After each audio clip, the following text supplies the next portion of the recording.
Hi hello friends, എല്ലാവരും ശിവരാത്രി അടിപൊളിയായി ആഘോഷിച്ചോ? എങ്ങനെയായിരുന്നു? ഞാൻ ഇന്നലെ നമ്മുടെ കഴകം ശ്രീ ബാത്തൂർ ഭഗവതി ക്ഷേത്രത്തിലായിരുന്നു കേട്ടോ. രാത്രിയിലാണ് ശിവരാത്രി ആഘോഷം കേട്ടോ. അവിടെ പൂരക്കളിയുണ്ട്, എഴുന്നള്ളത്തുണ്ട്, കുടവായ്ക്കലുണ്ട്, അങ്ങനെ ഒരുപാട് ചടങ്ങുണ്ട് കേട്ടോ. അപ്പോൾ ശരിക്കും ശിവരാത്രി ഉറങ്ങാതെ ഉറക്കമിളർന്നിരിക്കണം എന്നല്ലേ പറയാറ്. ശരിക്കും നമ്മുടെ ശിവരാത്രി അങ്ങനെ തന്നെയാണ്, ലേറ്റ് ആവും. ഞാൻ ഇന്നലെ വീട്ടിലെത്തുമ്പോൾ 1:30 ആയിരുന്നു കേട്ടോ. കുറച്ച് പൂരക്കളിയൊക്കെ കണ്ടു ആദ്യം.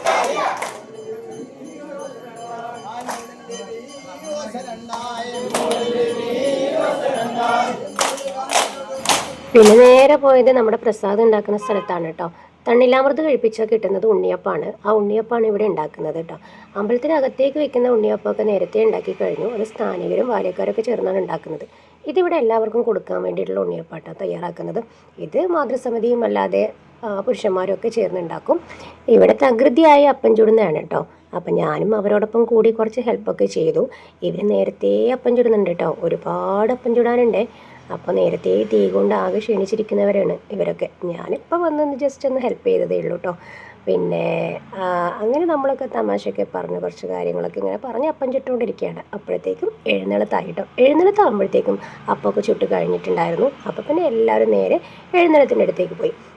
എഴുന്നള്ളത്ത് 3 പ്രാവശ്യം ചുറ്റി അമ്പലം ചുറ്റി വരുമ്പോഴത്തേക്കാണ് കേട്ടോ കുട ഇളകുന്നത്. കുടവായ്ക്കലെന്ന് പറയാറുണ്ട്. അങ്ങനെ ഈ കുടവായ്ക്കൽ നമ്മുടെ ഇവിടെ ശിവരാത്രിയോടനുബന്ധിച്ചും അതോടൊപ്പം പൂരമഹോത്സവത്തിനും ഉണ്ടാവാറുണ്ട് കേട്ടോ. ഇത് ഭയങ്കര പേടിയാണ് നമുക്ക് കാണുമ്പോൾ കേട്ടോ. ഇതെന്താ വെച്ചാൽ ഇങ്ങനെ കുട ഇളകിയിട്ട് ഓടുവേ.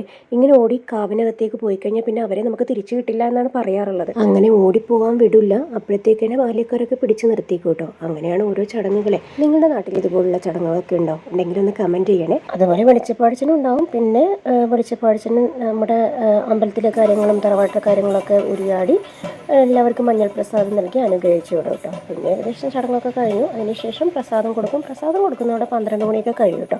12 മണി കഴിഞ്ഞാൽ പിന്നെ ഒരിക്കൽ അവസാനിച്ചല്ലോ നമ്മുടെ ശിവരാത്രി. ഒരിക്കൽ നമുക്ക് അരിയാഹാരം കഴിക്കാമല്ലോ. അങ്ങനെ നമ്മൾ ആ ഉണ്ണിയപ്പം കഴിക്കും. അങ്ങനെ വീട്ടിലേക്ക് വന്നു കേട്ടോ.